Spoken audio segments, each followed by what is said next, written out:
আসসালামু আলাইকুম। আমি এখন আছি খুলনার গল্লামারীতে বাজারে, এবং এইখানে খুলনা শহরে কিন্তু খুবই জনপ্রিয় একটা বিষয় হচ্ছে যে চুই ঝাল।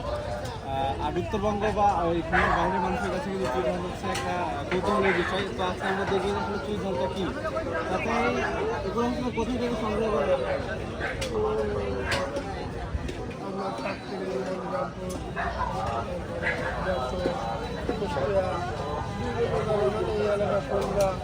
এই ফুলবাড়ির আশপাশ যত গ্রাম আছে গ্রামের বাগেরা ফুলতলা নোয়াপাড়া। আমরা যেমন উত্তরবঙ্গের সাইডে আমরা দেখি যে বিভিন্ন হচ্ছে ফসলি আবাদ করা হয়, টমেটো, ধান। আপনার এটা কিভাবে চাষ করা হয়, এটা বাড়ির উঠানে নাকি হচ্ছে জমিতে? ওই গাছ লাগানো বাগানের মধ্যে এরকম আম গাছ, কাঁঠাল গাছ, নারকেল গাছ আছে। ওই গাছের মাঝখানে এরা দিয়ে দিতে, এই গাছে বাড়ি দিতে, এই গাছে করে দিতে, এই করতে ওই গাছে করে দিতে।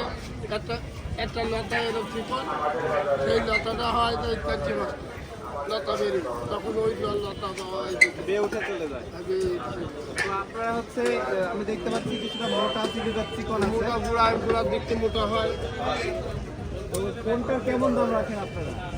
এগুলো হচ্ছে 800-900 টাকা কেজি, আর এগুলো হচ্ছে 500 টাকা কেজি, এইগুলো 400 টাকা কেজি, 600 টাকা কেজি, এই 600 টাকা কেজি, 700 টাকা কেজি। এগুলো সাধারণত ব্যবহার করা হয় কোথায়? তরকারিতে মেনলি ব্যবহার করা হয়। মেন কথা তরকারি টিকারি এরকম পিস করে দিতে।